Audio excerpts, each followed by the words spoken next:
Olá a todos, sejam bem-vindos a mais um programa do Nível Acima. Hoje nós estamos aqui no nosso estúdio, na loja Estúdio Conceitual em Bento Ferreira, para mais uma edição do nosso programa. Nível Acima é um programa dedicado a impulsionar o desenvolvimento pessoal e profissional. Então, nós temos um projeto aqui de abordar inúmeras áreas.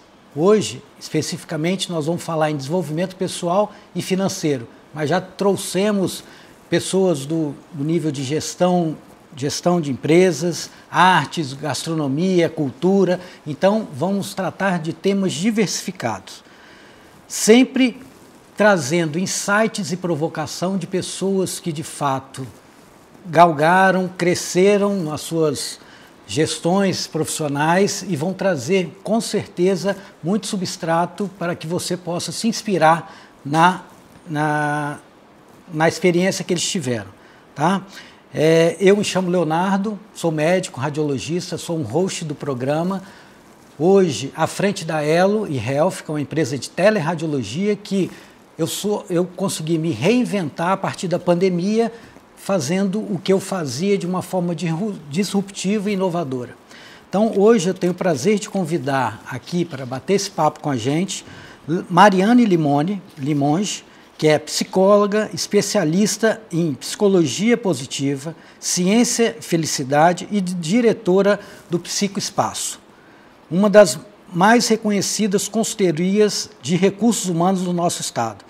Mariane dedica sua trajetória a um propósito claro, que é levar bem-estar e felicidade para dentro das empresas, para a vida de pessoas. Bem-vinda, Mariane. Muito obrigada. Também convido aqui Leonardo Pastore, que é procurador do Estado, professor de ética e colunista da Gazeta, e também já foi advogado e hoje tem um papel junto a Valor, né? Investimentos. Então, vai ser bem interessante a nossa conversa de hoje aqui. Bom, eu vou seguindo as perguntas aqui.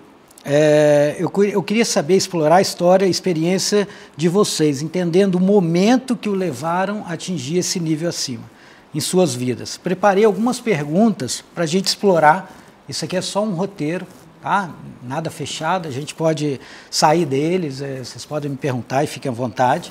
O Léo eu conheço de longas datas, né? O Léo foi amigo de infância, a gente teve uma infância em Itapuã, Vila Velha. A vida nos afastou e hoje está nos aproximando novamente. Então, para mim, acho que vai ser muito curioso saber essa trajetória que eu perdi esse ato aí. E conversando com a Mariane, eu estudei na mesma escola com ela, Leonardo da Vinci, eu estudei com a irmã dela e fiquei muito... ela, na verdade, foi um convite do Léo, que vocês já tiveram uma conversa muito interessante. Eu falei, por que não trazer para cá? Está todo dentro do nosso escopo aqui, desenvolvimento de pessoas, né, de empresas. Então, eu acho que para mim vai ser interessante e para o nosso público também. Então, primeiro eu queria saber um pouco como foi a trajetória de vocês até vocês chegarem onde estão hoje. Quer começar, Mariane? Eu começo. Bom, você falando em Leonardo da Vinci, eu me lembro muito bem do terceiro ano que fica aquela dúvida do que você vai fazer, né, para a vida.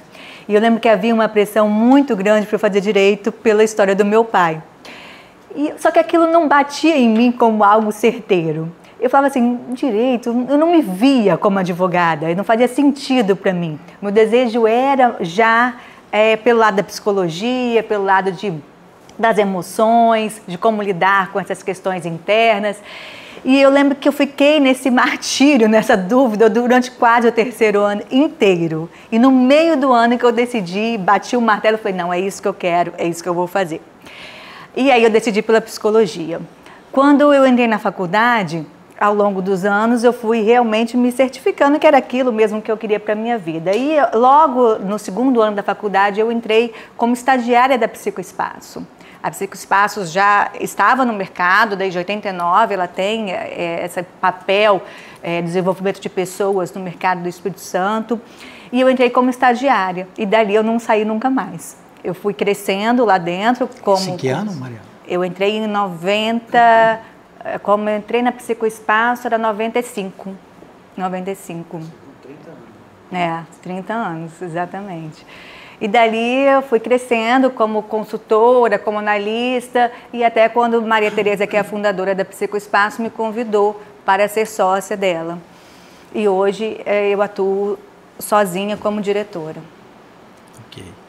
Léo, e você? Um pouquinho aí desse background aí, a gente vai dar um stop no que você faz hoje, mas eu sei que você começou como advogado, acho que teve um espelho no seu pai, não é isso? Diferente dela que fugiu, aí, procurador do Estado. Na verdade, a minha escadinha profissional começou, nós fizemos vestibular juntos, né? Eu fiz vestibular junto com o Léo, ele fazendo para medicina, e eu fiz para engenharia mecânica, onde eu conheci, inclusive, na engenharia mecânica, a irmã de Mariane, que é a Andréia. Né? Éramos colegas de faculdade e ali eu fiquei, cheguei a cursar até 6 períodos de engenharia, mas logo entendi que não era a minha praia, e meus colegas, eu acho que eu fui bem influenciado pelos meus colegas de engenharia, porque eles me falavam: Léo, você devia fazer direito. Você fica aqui argumentando muita coisa. Resumo da história, acabei indo para o direito. Né? Eu nem sabia dessa passagem da engenharia que você foi. Sim, foram quase 3 anos na engenharia.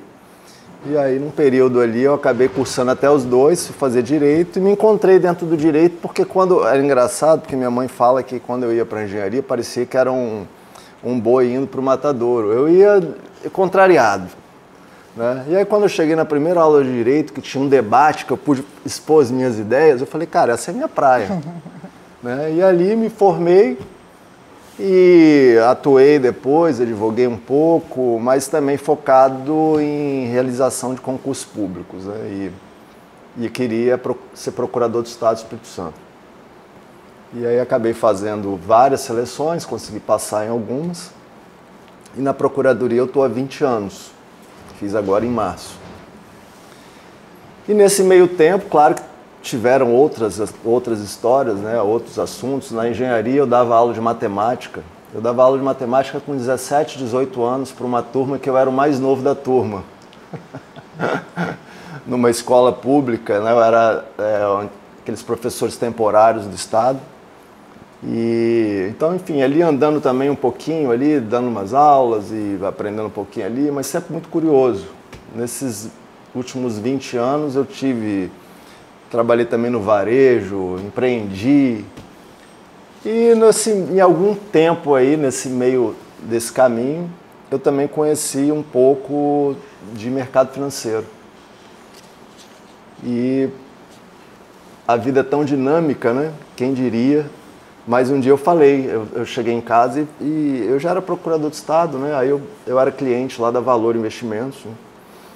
E aí, um dia eu fui, junto com o Flavinho Matede, que era o meu assessor na época, e um dia ele me convidou: Léo, você quer conhecer aqui a operação? A gente estava lá tratando das minhas coisas, mas ele falou: você quer conhecer aqui a operação? Eu falei: poxa, quero. E a história era menor do que é hoje, eu quero. Na hora que eu subi, que eu entrei, foi um daqueles grandes encontros também, né? Que eu olhei, senti uma coisa diferente ali, e eu perguntei para ele, eu falei: como é que eu faço para trabalhar aqui? E ele olhou para mim e achou que eu estava brincando. Eu falei assim: não, é sério. Aí eu falei assim: vocês só contratam o quê? Economistas aqui? Ele: não, tem engenheiro, tem economista. Eu falei: pô, engenharia eu não terminei. Aí eu falei: pô, direito não tem ninguém, né? Eu falei: me dei mal então, né? No momento a gente não está contratando ninguém formado em direito. Mas a vida também continuou indo ali de algum modo, e aos 47 anos de idade eu tive a oportunidade de compor o time da Valor. Então, nesses últimos 3 anos, né, eu estou nessa área também, né, em paralelo, né, vamos colocar a advocacia pública, que eu faço com muito gosto também, mas que também me encontro nessa área focado a mercado financeiro como um todo, num grande encontro, porque, curiosamente, há uns 15 anos atrás, 10 anos atrás, mais para 15 do que para 10, né, o tempo está passando muito rápido, eu cheguei a falar na minha casa com a minha família, eu falei assim: olha, um dia eu vou viver de mercado. Mas como? Né? de onde que você tirou isso? Não, eu falei, um dia eu vou viver de mercado. Como exatamente, eu não sabia, mas a vida acabou me levando para essa área de alguma forma. Então, essa virada foi há 3 anos atrás. Hoje você tem quanto por cento do seu tempo dedicado à finança, à procuradoria? Não, a virada eu acho que ela aconteceu, Léo, há uns 20 anos atrás também. Também, porque quando eu tinha 2 anos, nem 2 anos, eu tinha 1 ano de procuradoria, então estou falando de 19 anos atrás, eu fiz um curso sobre como investir na Bolsa de Valores. E aquilo ali me despertou. Por coincidência, o curso foi dado pelos fundadores da Valor, Paulo e Rodrigo. A Valor tem 22 anos de existência, então também estava no início. Então é o que eu falo, eu acho que a grande virada foi ali, que aquilo ali me despertou. Claro que eu estava envolvido com outras coisas na época, né? Não foi ainda aquele ponto de chegada, mas foi o ponto de partida que eu enxergo, né? Tanto é que eu costumo dizer que quando eu fazia mestrado em Direito, ali em 2019, né? 2018, comecei a fazer um mestrado em Direito, e meu orientador, que é o professor Bolzan, que é meu colega, inclusive, de procuradoria, só que do Rio Grande do Sul, ele falava, Léo, larga esse negócio de bolsa, faça a sua dissertação. Mas, de algum modo, aquilo ali estava focado. Então, assim, eu acho que 3 anos atrás, Léo, foi, de fato, quando eu pude entrar profissionalmente na área. Que aí eu tive que fazer todas as certificações, ter habilitação para poder atender alguém, né? Porque antes eu estava mais envolvido nas minhas coisas, nas coisas ali da família. Então, mas profissionalmente sim, 3 anos atrás. Entendi. Foi no pós-pandemia. A pandemia também foi um marco para mim. Foi. Acho que para muita gente. Era para todos, eu acho. Ou positivamente ou negativamente. Sim. Falando de positivamente, explica um pouquinho a psicologia positiva, que é o que você desenvolve hoje, que está para o pessoal entender. Eu também fiquei curioso com essa. Ela é super nova, na verdade, uma ciência da felicidade que é desde 1988, então a gente está aí falando de pouco tempo, mas que veio revolucionar muito a própria psicologia, que estava acostumada a estudar as doenças emocionais, doenças mentais, então a gente lidava sempre com a doença, o que não estava bem. Quando surgiu a ciência da felicidade, era para exatamente mostrar os caminhos que te levavam a ficar bem, mesmo quando tudo não está bem. Então, você ter essa clareza dos caminhos que você precisa construir para ter a felicidade é o grande objetivo de vida, eu acredito, de todos nós. E o que tem acontecido de modo muito incoerente é que ao longo desse período todo que a gente está falando, nunca se buscou tanta felicidade, nunca se falou tanto a necessidade de ter bem-estar, ter felicidade, e o que a gente vê em cada relatório é a infelicidade crescendo. Os transtornos de ansiedade, os remédios para dormir, os conflitos familiares, relacionais. Então, onde a gente está se perdendo? E isso a psicologia positiva esclarece muito bem para a gente, onde que está a incoerência nessa busca pela felicidade e na construção da felicidade. Eu trago um trecho aqui que você fala, as pessoas produziam mais, ganham mais, mais cresciam os índices de ansiedade, depressão, esgotamento, né? Exato. Dinheiro traz felicidade? A gente trabalha muito com essa pergunta, né? Eu acho que a gente tem que entender primeiro o que você considera ter sucesso na vida. A nossa sociedade, principalmente, atrela o sucesso a um indicador, que é o sucesso material e financeiro. Se a gente for colocar todas as fichas para se ter sucesso nessa questão, não, o dinheiro não traz felicidade. Mas se a gente entender que o sucesso ele vem de vários indicadores e você construir a sua vida olhando para esses indicadores de forma muito leal, muito honesta, muito transparente, você vai entender que é essa construção. Não adianta você ter o dinheiro, você ter uma empresa que você tem lucros absurdos, se quando você chega na sua casa, você não tem sucesso com a sua mulher, com seus filhos, com o seu companheiro.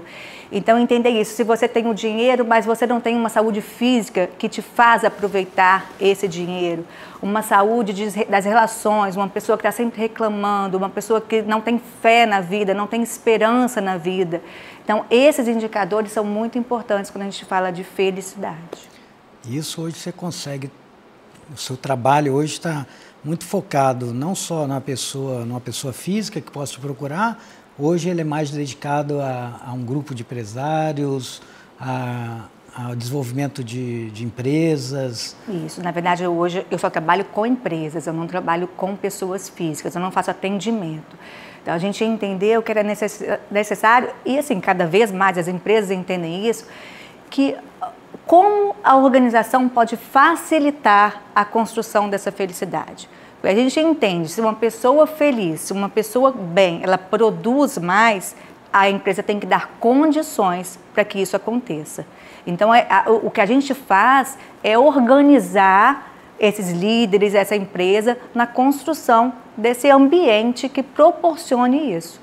Até porque não tem a diferença do CPF e CNPJ, né? Então, a pessoa é uma pessoa única. Então, se ela conseguir atingir esse nível de clareza, de criar ali suas metas de satisfação, de felicidade, ela transborda isso para o meio que ela vive, né? Com certeza. Você consegue orientar nesse sentido, correto? Construir as ferramentas necessárias para que isso ocorra dentro das empresas. A gente fala hoje muito de segurança psicológica. Como que aquela pessoa tem a segurança de se posicionar frente aos desafios que ela tem na empresa, de se posicionar diante de uma dificuldade que ela tem com um par, com um líder, com um gestor, qual a segurança que ela tem para falar as coisas que ela pensa, para falar as coisas que ela acha errado, qual a segurança que ela tem para se relacionar, para viver, para se expor, para confiar nas pessoas. Linkando a atividade de vocês dois, eu vou trazer aqui um tópico, como que vocês relacionam dinheiro e felicidade, né? Você está falando muito de felicidade e tem um financeiro ali, dinheiro. Como que vocês veem essa interação? Tem um estudo do próprio Ciência da Felicidade para saber exatamente qual a relação direta do dinheiro com a felicidade. E aí eles começaram a estudar os ganhadores de loteria, porque pessoas que não tinham e passaram a ter da noite para o dia. Então, se tem uma relação direta, esses ganhadores deveriam aumentar o nível de felicidade.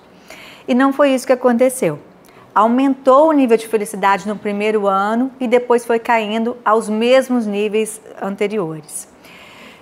E outros estudos também que linkaram e chegaram a essa conclusão. O que a gente percebe é isso, que as pessoas elas se adaptam ao que elas têm, seja de ruim ou de bom. Se você ganha muito dinheiro, você vai se adaptar àquela quantia de dinheiro e aquilo não vai ser mais para você fonte de felicidade. Um ponto importante que a gente tem que ter, significa então, que o dinheiro não traz felicidade?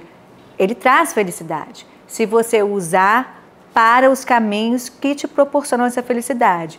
Se você tem o dinheiro que te favorece nas relações interpessoais, se você tem um dinheiro que favorece a sua relação profissional, que favorece a sua vida a ter um significado, um sentido, ele vai ser ponto de felicidade. O que a gente não... Assim, eu acho que aí é um fato muito importante a gente não linkar diretamente o ganho do dinheiro à felicidade. É como você tem o dinheiro e como você usa o seu dinheiro a favor da sua felicidade. Você sabe, Léo, que ali no dia a dia... É que você tem clientes com carteiras, né? Clientes com muito e com pouca felicidade, ou com pouco e com muita felicidade. Acho que você pode trazer na prática aí, né, a sua percepção ali, pelas carteiras que você tem. O que eu percebo é que a relação das pessoas com o dinheiro, muitas vezes ela não é saudável. Então, como que você explica? Existe se você for... Faz um passeio pela cidade, tá? Agora, pega o carro e vai passear. Às vezes você pode ver alguém varrendo a rua com um sorrisão no rosto e você chega lá para poder sei lá, está com um empresário de sucesso, alguém que tem uma estrutura financeira robusta e que está tenso, infeliz, reclamando. Como que você explica isso? E eu percebo no dia a dia, de fato, que esse talvez seja o principal desafio nosso, como pessoa, né, a lidar com o próprio patrimônio. Com dinheiro, melhor dizendo. Não é nem patrimônio, com dinheiro, porque essa relação ela pode ser mais ou menos saudável.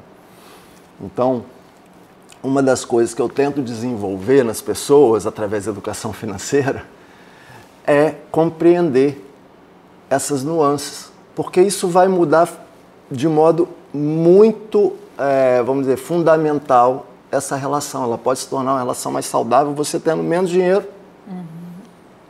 e não necessariamente você precisar de mais para poder ficar satisfeito no final. Né? Esse estudo que a Mariane colocou sobre os ganhadores de loteria, ele é ilustrativo nesse ponto. Né? Porque eu imagino que, nesse caso aí, o que se chegou à conclusão que os mesmos problemas que as pessoas tinham antes não foram solucionados pelo fato de elas terem mais ou menos. E o pior, eles não sentiam mais prazer aos hábitos cotidianos que antes tinham. Então, comer uma pipoca vendo TV com a família já não era mais, que tinha que ir para o cinema, tinha que viajar. Então, a gente vai se adaptando e querendo sempre mais, sempre mais, sempre mais, não desejando e não valorizando o que se tem. Que eu acho que a questão do dinheiro é muito ligada a isso, a você ter o dinheiro como objetivo principal na vida. E você se torna escravo dele. Porque a felicidade ela tem muito a ver também com a liberdade de escolha. Qual a liberdade que você tem para escolher uma vida feliz? Quando a gente vive em função do dinheiro, a gente não tem liberdade, a gente tem escravidão do dinheiro. Né? Você trabalhar para ter dinheiro, é essa a sua vida. Então, lidar muito com a liberdade de escolhas. Pois é, esse querer mais, você enxerga isso no seu dia a dia. Né? A pessoa ela começa a trabalhar. Ela, sei lá, idealiza que se ela ganhar, sei lá, 5 mil reais, ela vai ficar satisfeita. Aí ela ganha 5 mil, ela se acostuma, como a Mariane está dizendo, aí ela passa a querer 10. De 10 ela quer ir para 30 e assim sucessivamente, porque a riqueza não tem limite ainda, né? Não existe limite para a riqueza. A humanidade ainda não conseguiu estabelecer uma metodologia que limite, ó, se você chegar a X, você agora tem que, sei lá, fazer... tem que abrir o seu bolso, você tem que partilhar a sua riqueza, isso ainda não, nós não chegamos ainda nesse nível. Então, você não tem limite para o acúmulo. E uma pergunta valiosa, que a gente sempre conversa sobre isso, Léo, o que é suficiente para você? Porque você tem que ter essa resposta. O seu patamar de felicidade está no quê? Né? O que é suficiente para você? O que o dinheiro pode te proporcionar? Ninguém está falando que você não tem que ganhar ou tem que ganhar, mas o que é suficiente para você? Você se adaptar a isso que é suficiente para você. Porque senão a gente volta na questão que é uma armadilha para todos nós, o da comparação social. Não importa se eu ganho 5, mas se ele ganha 10, eu quero ganhar 10. E se eu ganho 5 e gasto 7, não tem como, né, cara? A falta do dinheiro traz mais infelicidade, né? Que é um problema mais sério, que você não ter como resolver um problema de saúde de um parente, não ter como colocar comida em casa. Isso é científico, é comprovado. O endividamento traz infelicidade, mas não a outra proporção direta também. Ganhar dinheiro não é sinônimo de felicidade, mas o endividamento traz infelicidade. Eu acho que a gente tem que fazer uma outra pergunta. Qual o preço da vida que você tem? Você está disposto a pagar esse preço? Porque o Leonardo falou isso também numa fala anterior, que é você chegar em casa, dormir tranquilo, você ter a qualidade das suas relações familiares, porque tem gente, para ganhar dinheiro, ele põe tudo isso em xeque. Noites mal dormidas, qualidade péssima de relacionamento, a pessoa que não consegue ter uma tranquilidade de pensamento, então vive nesse modo ansioso, esse modo negativo. O caos. Um caos. Interfere no todo, né? Saúde, família, trabalho. Sim, eu acho que o maior exercício que a gente pode fazer é exercitar o poder do não, do dizer não. Eu acho que grandes ruínas, a gente vê aí a história mostrando, né? Às vezes as pessoas, elas, por essa dificuldade de compreender aquilo que é suficiente para elas, e que muitas vezes elas já têm aquilo que elas precisam, elas arriscam tudo que elas têm por aquilo que elas não precisam. Então, eu acho que no dia a dia, isso vale para quem ganha mais, quem ganha menos. Eu acho que é estabelecer esses limites, né? Porque está além simplesmente do que se ganha, e sim aquilo que eu já conquistei. Porque às vezes a conquista, muitas vezes, ela não está ligada simplesmente a patrimônio, a moeda, né? Claro que você precisa do básico, né? Você precisa se manter, você precisa se cuidar, você precisa dar educação para sua família, beleza. Agora, como que eu posso exercitar o poder do não, dizer não àquelas tentações que muitas vezes são trazidas não pelo nosso desejo, mas pelo outro, né? E as pessoas acabam arriscando porque elas não querem perder essa onda. E isso explica as maiores tragédias financeiras. Esse comportamento de manada, que é aquilo que a gente está acostumado a ver, alguém tem um ativo da moda, né? Hoje é a criptomoeda, talvez. É sei lá, qualquer outra coisa que você puder imaginar. Aí todo mundo quer aquilo, nem sabe o que é. Né? Então, assim, as grandes bolhas da história, elas foram causadas por esse comportamento desmedido em relação à ganância. A ganância, ela é normal, ela faz parte. Olha, eu tenho X e eu quero ganhar um pouco mais. Tudo bem, até que ponto que isso é saudável ou não, aí que vem a questão. Né? No momento que esse querer mais passa a ser um desejo incontrolável, aí nós temos problemas. Não é à toa que as grandes bolhas foram causadas por esse desejo incontrolável das pessoas ganharem a qualquer custo, sem nem saber o que elas estavam fazendo. Né? Então, a primeira bolha financeira da história é considerada a febre das tulipas, que aconteceu na Holanda, acho que no século XVIII, XVII, por ali, né? Onde as pessoas negociavam os bulbos, os contratos, né? Os direitos de receberem aquela planta, aquela flor, a tulipa, que seria colhida nas próximas estações, a ponto de uma flor valer o preço de uma casa. Até o ponto que alguém vira e fala, não, peraí, há uma distorção nesse negócio, né? E a gente vê isso todos os dias, só que as pessoas às vezes não querem acreditar. Elas preferem acreditar só na entrega, só no, olha, vou colocar aqui X e vou ganhar 3X sem fazer força. Né? E aí vem as ruínas financeiras, vem a dor, vem a família muitas vezes desestruturada, por um desejo que não foi controlado, porque não se soube aquilo que era suficiente. Eu acho também que tem até da própria cultura que a gente vive hoje, do consumismo, do imediatismo, né, desse prazer imediato. Então, se eu estou triste, eu vou no shopping, faço uma compra, isso vai me trazer uma felicidade. Muito dessa distorção da felicidade. A felicidade muito associada aos prazeres imediatos. A felicidade muito associada aos produtos que você pode ter que aumentam sua felicidade. Isso é cultural. Educar hoje, tendo uma outra visão, é o nosso maior desafio hoje com esses jovens, né? Para que eles entendam a felicidade como algo muito mais complexo do que esses produtos que estão disponíveis no mercado. Acho que é possível, Léo, buscar um equilíbrio, sabe? No dia a dia eu vejo ali, assim, na prática, né? Essa relação, ela pode ser uma relação mais saudável com o dinheiro. Ela não precisa ser essa coisa doentia de querer sempre mais e mais e mais.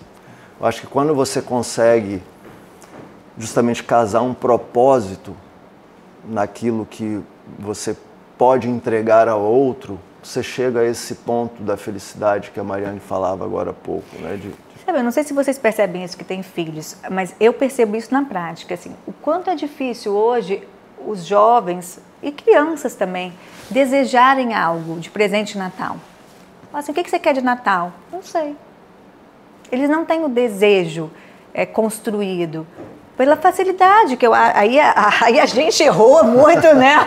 Como geração que eu acho que se privou de algumas coisas, ou que fomos privados e querer dar tudo, mas a gente tem causado essa infelicidade, que é o de não permitir que eles se frustrem, que eles tenham essa questão do não, isso não dá agora, isso não pode agora, isso não é viável agora. É essa questão de oferecer tudo, está muito disponível tudo, né? E não gera, eu acho que o que é mais perigoso, esse desejo. Não cria frustração, o desejo. Hoje é tudo na tela, né? Tudo ansiedade ao máximo, clicou ali na tela, você tem um carro, então o cara não quer dirigir mais, não tem um desejo de ter um carro porque tá fácil chamar um Uber, né? Alimento o cara não sabe fazer nada, passa fome porque tem o iFood. Então, Então é isso, trabalhar aí a gente volta para aquela parte, né, de desejar o que se tem, mas também de ter esse desejo pelo que não se tem, prolongado, pela conquista, pelo esforço, pela dedicação, que eu acho que é um grande desafio hoje, para todos nós.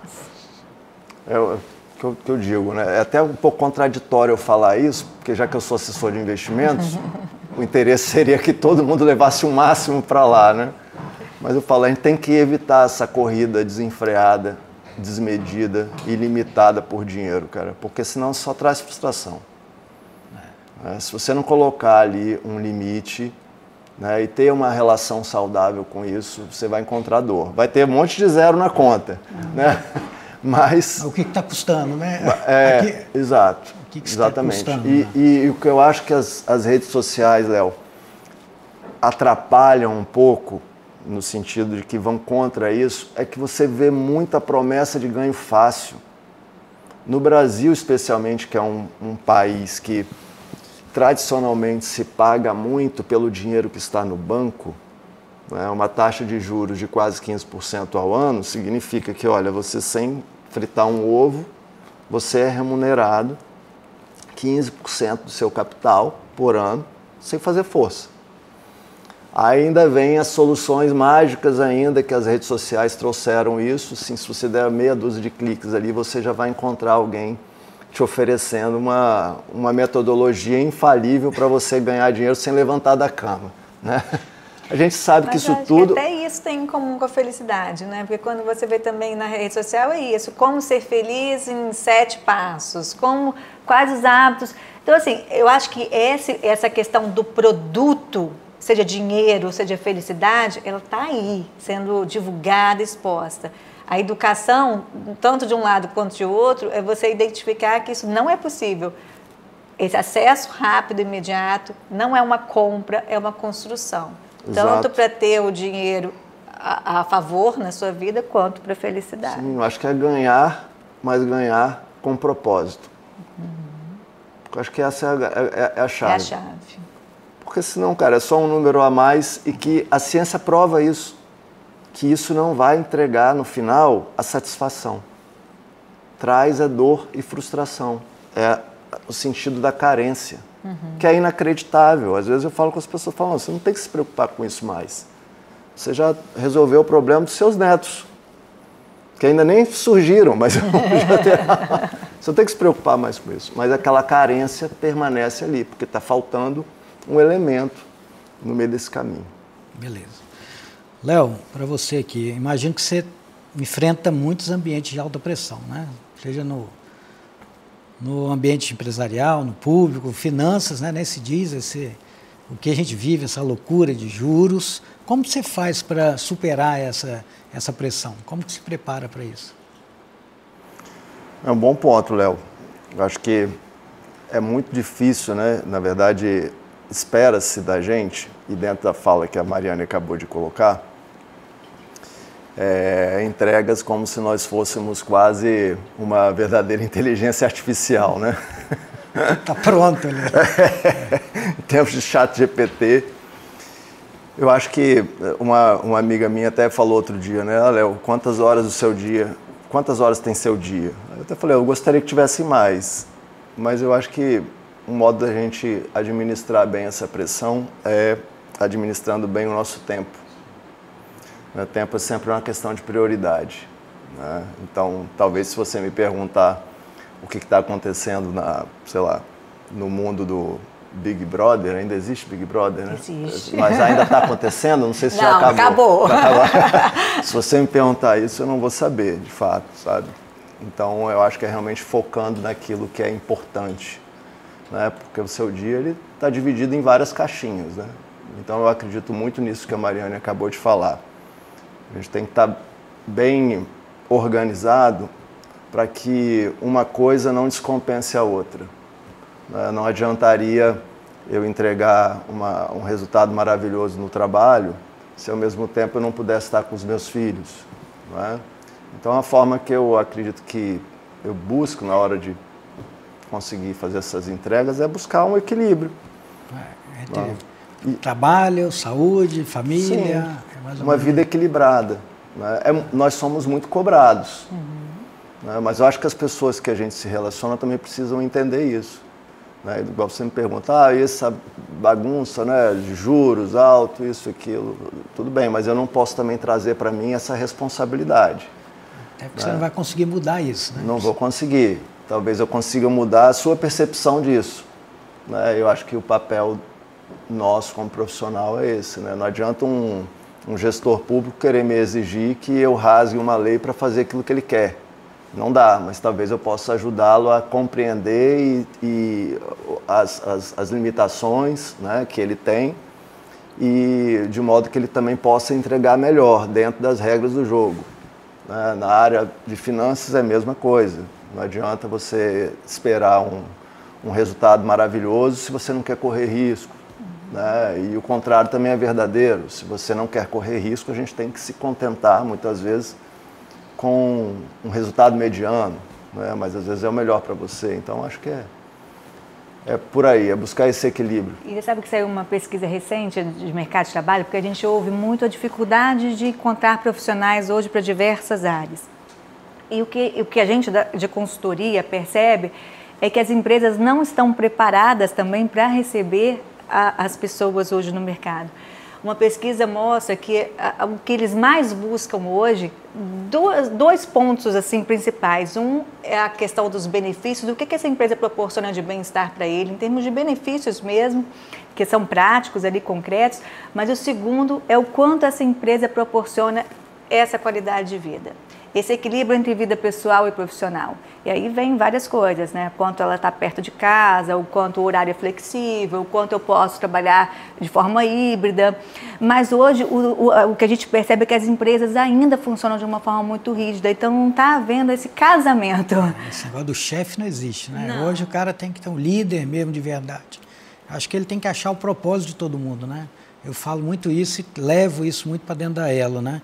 As pessoas enxergarem a Elo como um meio de desenvolvimento das suas aquisições, dos seus sonhos, né? Cada um tem o seu, né? Mas se a gente conseguir colocar isso tudo no mesmo vetor, eu acho que a gente consegue engajar, acho que a função do bom líder é isso, né? Engajar as pessoas que possam estar no seu lugar de potência, entregando o melhor que elas possam ter para adquirir o que elas desejam. Eu acho que se a gente o líder hoje que entender isso, eu acho que ele está no papel correto, não do líder autoritário, isso não funciona mais. Não, ele funciona isso mesmo, como acho que é um impulsionador de sentido, de propósito, de desejos, é um impulsionador. Então, em cima dessa linha, Mariana, eu imagino que você tem nas suas consultorias grandes desafios. Como que você se mantém atualizado e conectado às tendências deste comportamento humano, que nós temos gerações, várias gerações aí, e o mercado organizacional? Como que você faz para... Depois da pandemia, volto a falar, eu acho que a gente se redescobriu como pessoa, como profissional. Não há quem esteja hoje no mercado que não tenha se desenvolvido de alguma forma e se aperfeiçoado. Depois da pandemia, houve uma mudança muito grande no mercado. Então, entender hoje quais são esses desafios, aí tem a conexão mesmo, na rede mesmo de profissionais, dentro do estado, fora do país, para que a gente busque essas atualizações mundialmente. Então, através de cursos, através de redes sociais, através de conexões, de encontros, é estar sempre com pessoas que possam trazer essas novidades, essas atualizações, porque uma coisa interessante que a gente tem que entender que a felicidade, ela não está na zona de conforto. A gente tem essa ideia de que quanto mais confortável é a vida, quanto mais tranquila, mais felicidade. E a ciência mostra o contrário. Quanto mais em movimento você estiver, quanto mais em evolução você estiver, maior a felicidade. Você falou que essa ciência é nova, né? De 88. 88. Então, numa pesquisa rápida aqui, o Seligman. Martin Seligman, é o pai da psicologia positiva, fundador. É isso? Então, e existe essa confusão, né, da felicidade real e da motivação superficial. Isso por meio corporativo, como que se traduz isso aí? Acho que a gente tem que entender, o que o Martin Seligman propõe é a felicidade que ele considera uma felicidade plena. O que é isso? Você não busca a felicidade. A felicidade ela não pode ser um produto. Ela não está do lado de fora. Ela não está acessível a quem quer pegar, ou quem quer comprar, ou quem quer buscar. Ela é uma construção que é feita a partir das suas escolhas, as suas escolhas de vida. Então ele aponta 3 caminhos para que a felicidade aconteça na sua vida. O primeiro caminho é da vida prazerosa, em que você tenha mais emoções positivas do que negativas. E aí parece que é fácil, mas não é, porque o nosso cérebro, ele funciona de uma forma negativista, ele se apega muito às coisas ruins que acontecem e deixam passar despercebidas as coisas boas. Então, acho que a gente tem que fazer um esforço tremendo quando a gente acorda, de identificar essas coisas boas, que seja tomar um banho quente, que seja ter a consciência dos seus filhos com saúde, de ter a consciência do que você construiu na sua vida. É o tempo todo resgatar essa consciência das coisas boas que existem e que estão aí e que devem ser valorizadas, porque você se esforçou para conquistar o que você tem. E o segundo caminho é da vida engajada. É que você não entrar nesse, eu acho que hoje muito forte isso, nesse piloto automático, de fazer as coisas porque as pessoas fazem, de fazer o que é tendência, de fazer o que é moda. Você faz muitas coisas hoje que não faz sentido para você.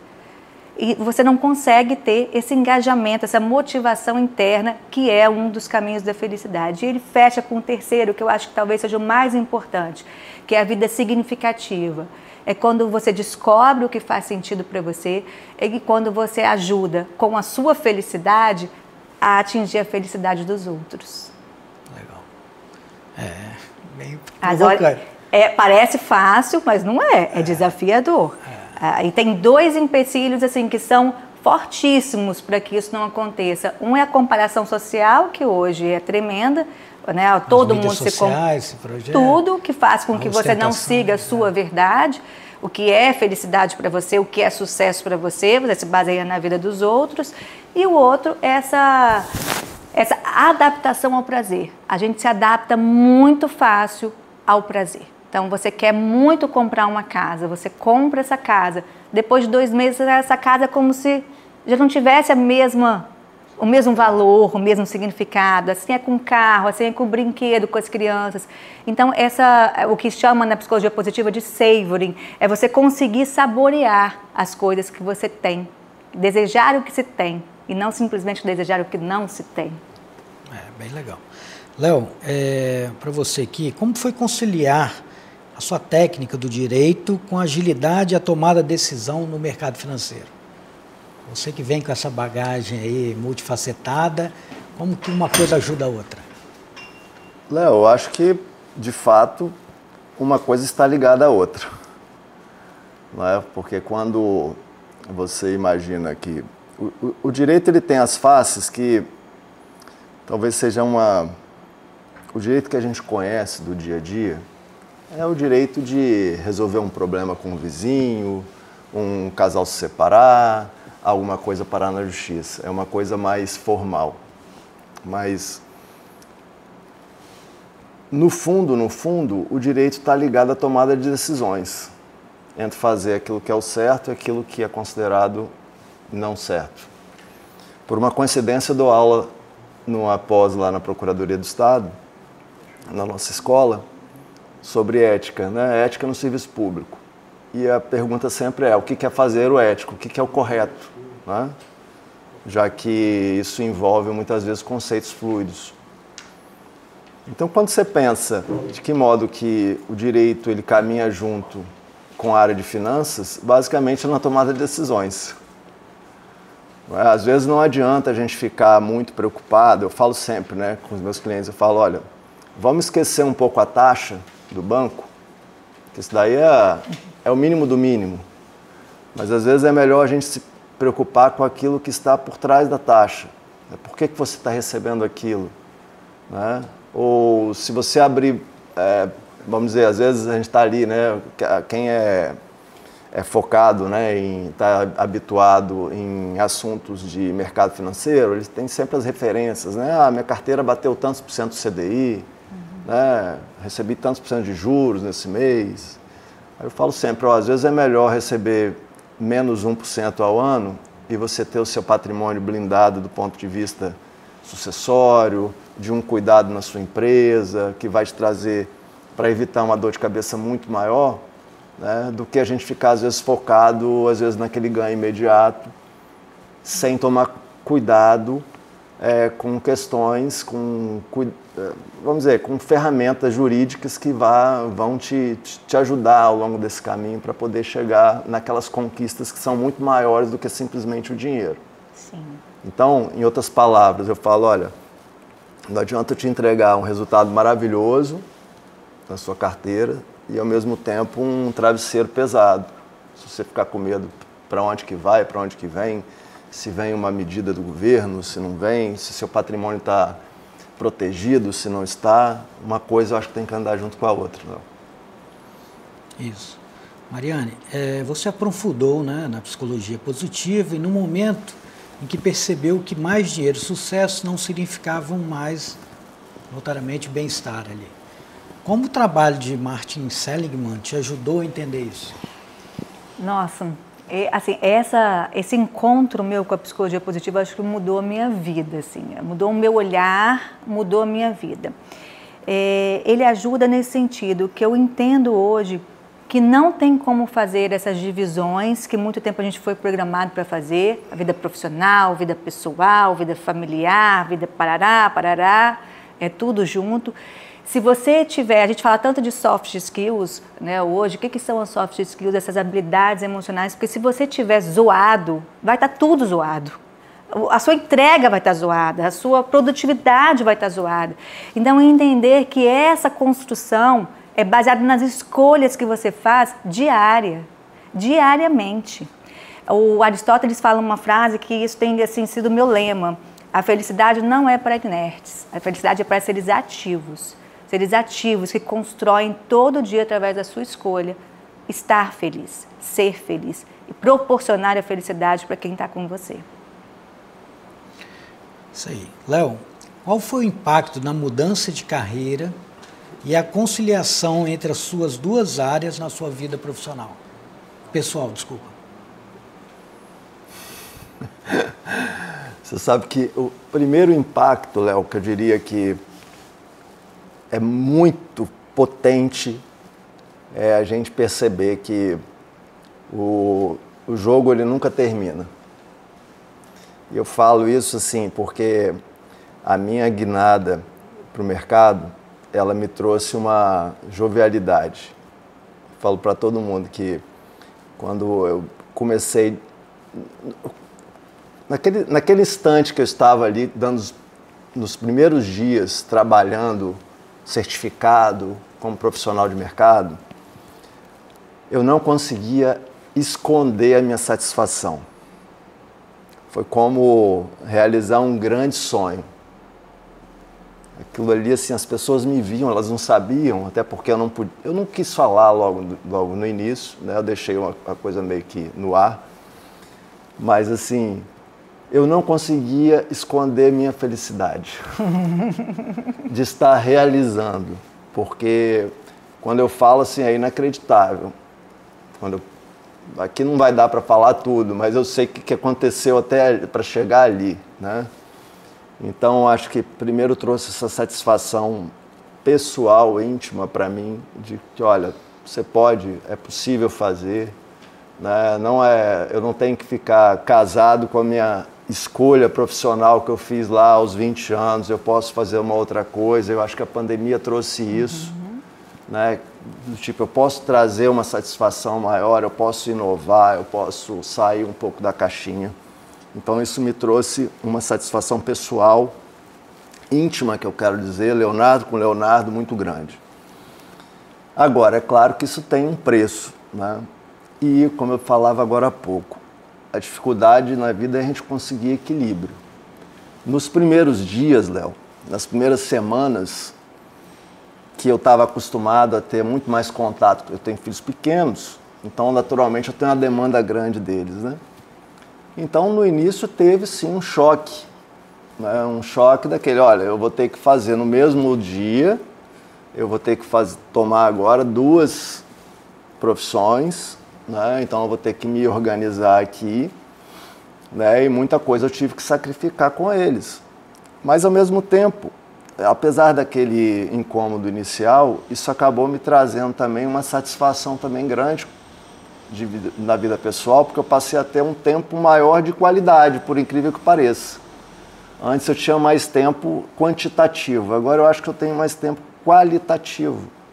Claro que eu não vou contar aqui, eu vou dizer que é um mundo cor-de-rosa, né, que também tem os momentos de estresse, né, todo mundo que tem uma vida pessoal também intensa, como toda mãe, todo pai, né, que participa ali, sabe que tem um preço, mas de fato é um grande desafio no dia a dia.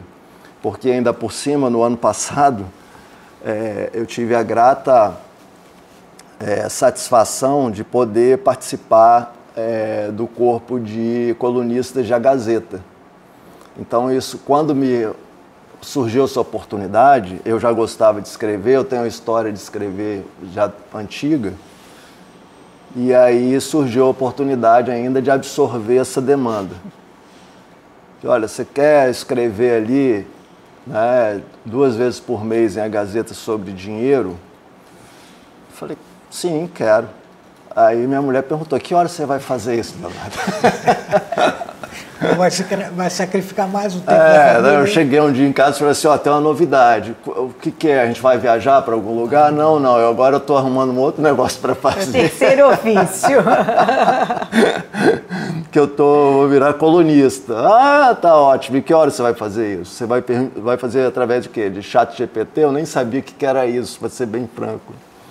Então, assim, de fato, Léo, é um grande desafio, mas é um desafio gostoso, cara. É possível fazer. Mas também, Leonardo, quando você fala, eu penso muito assim, o que é essa noção de equilíbrio que a gente tem da vida também? Porque nunca vai ser repartir o tempo em partes iguais.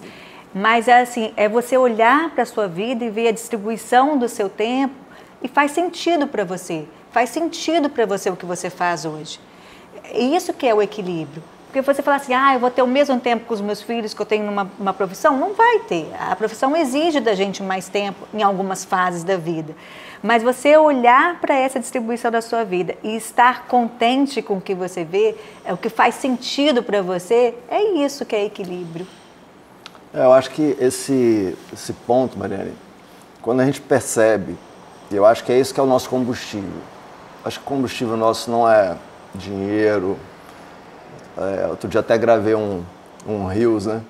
Não é diploma na parede, né? Troféu. Eu acho que o que nos dá energia se chama propósito. Então, quando a gente tem um propósito, acaba que as coisas se tornam, vou dizer, elas não são penosas. Você vê propósito naquilo. Sim. E as pessoas percebem isso. Então eu falo, a minha vida pessoal ela se tornou mais desafiadora porque, claro, a gente quer atender aos desejos, às necessidades. A gente falava agora há pouco de viajar, né, estar com a família. A gente quer fazer isso também. Mas eu acho que elas percebem também que esse propósito que a gente consegue agregar no dia a dia acaba trazendo mais qualidade nas relações também. né? Porque a pergunta é essa, né? Será que o que vale mais a pena? Eu estar com, sei lá, com a minha esposa o dia inteiro do lado dela, ou eu ter um momento realmente de qualidade com ela, em que a gente tenha como trocar, como, enfim, aproveitar nosso tempo. Isso vale para amigos, vale para filhos, né, familiares, enfim. Eu acho que, mas é um desafio constante, permanente, mas que eu acho que ele se torna mais leve do que parece quando a gente coloca um propósito ali de fato na vida, a gente encontra isso. Contaminar quem está do nosso lado, porque hoje no mundo que temos, né, tantas telas, tantas coisas tirando a atenção, né, se a gente conseguir, pelo menos no ambiente que a gente vive, ter esses pequenos momentos, mas que sejam de qualidade, eu acho que muda totalmente o jogo. Me lembrou muito uma frase quando você fala que do Viktor Frankl, que ele até trabalha com isso, com essa necessidade que a gente tem de passar por desafios para que a gente cresça até na vida pessoal.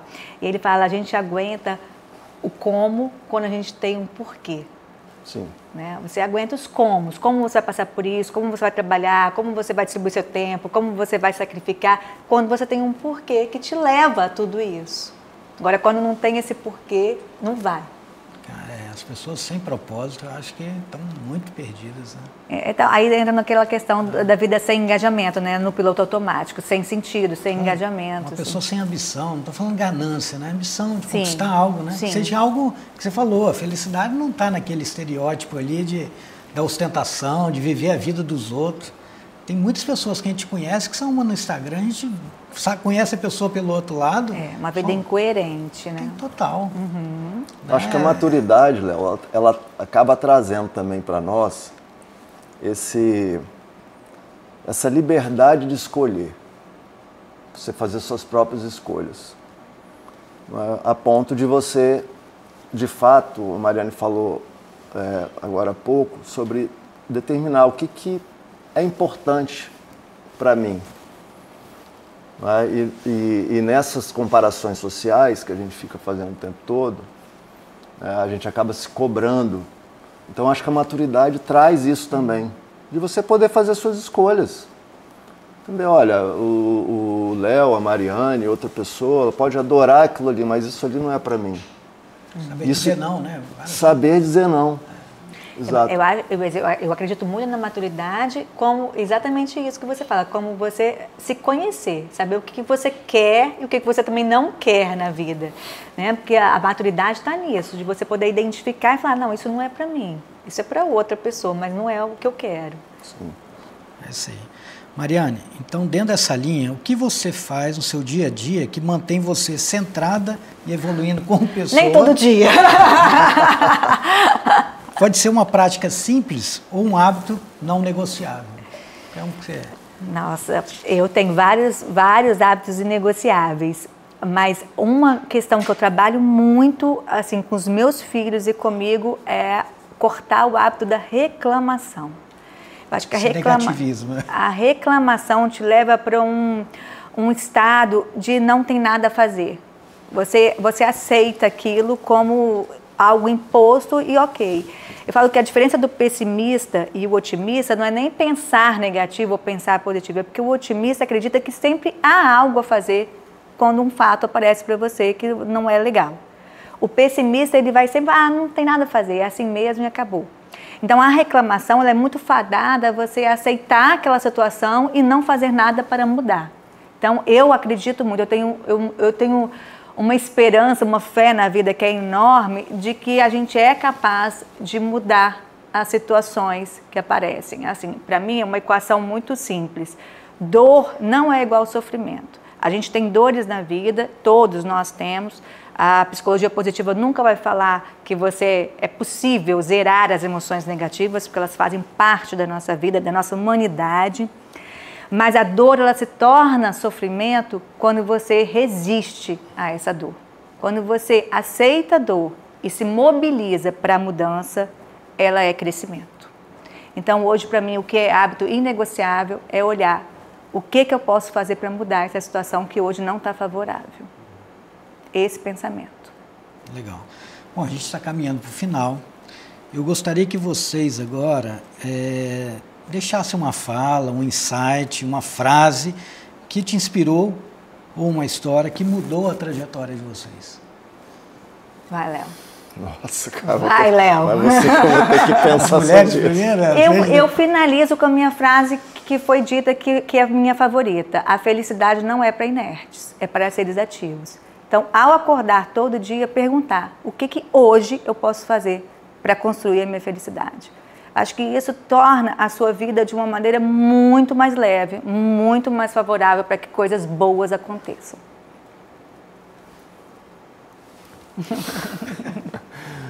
Não sei, mas talvez... Repete a pergunta, Léo. Enquanto isso eu estou... Um insight, uma fala, uma frase que te inspirou ou que mudou a sua trajetória. Olha, eu não sei se mudou a trajetória, mas eu acho que eu sempre pensei que era possível ir além. Acho que, sendo filho de uma professora, né, minha mãe sempre colocou para mim que, através da educação, era possível mudar. E eu acredito muito nisso, sabe? Acho que desde pequeno eu tive isso como, não sei se uma meta, eu acho que a palavra não é essa, né?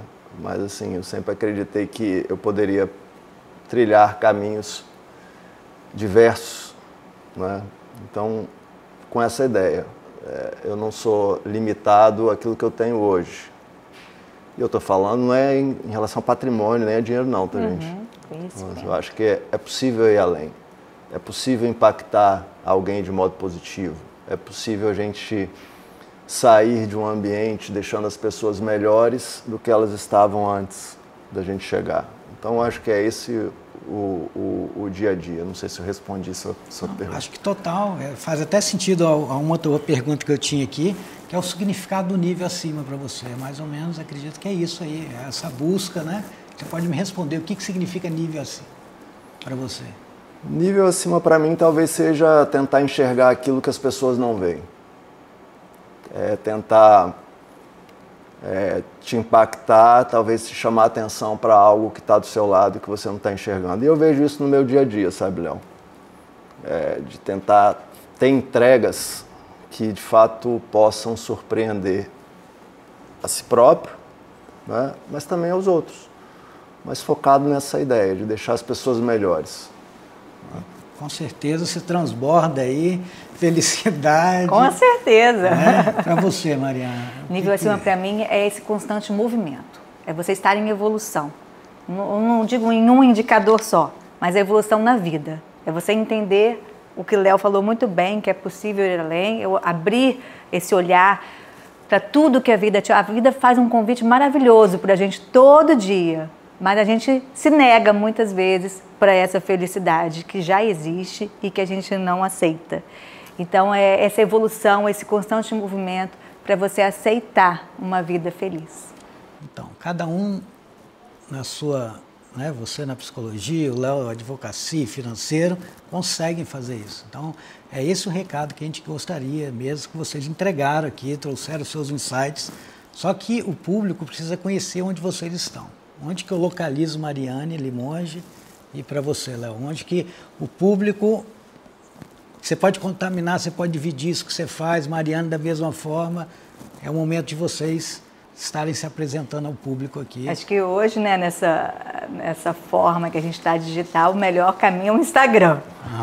@Mariane Limonge, está lá todos os meus contatos, meu endereço, meu local de trabalho, todos os meus contatos para a gente se conectar. É um trabalho mais focado em empresas, não é isso? Isso. Treinamento, desenvolvimento. Você tem uma atividade também junto ao VV?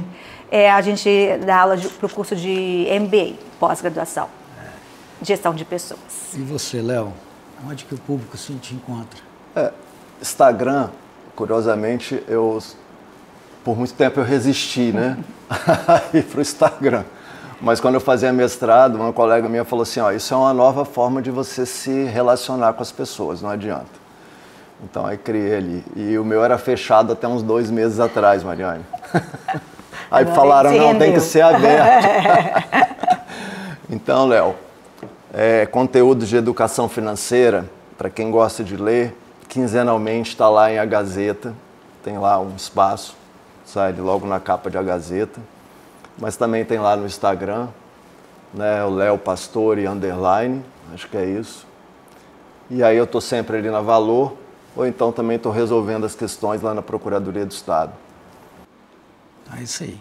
Bom, com isso a gente chegou ao fim de mais um encontro do nosso Nível Acima. Quero agradecer aqui Mariane Limonge, Léo Pastore, amigo de longas datas.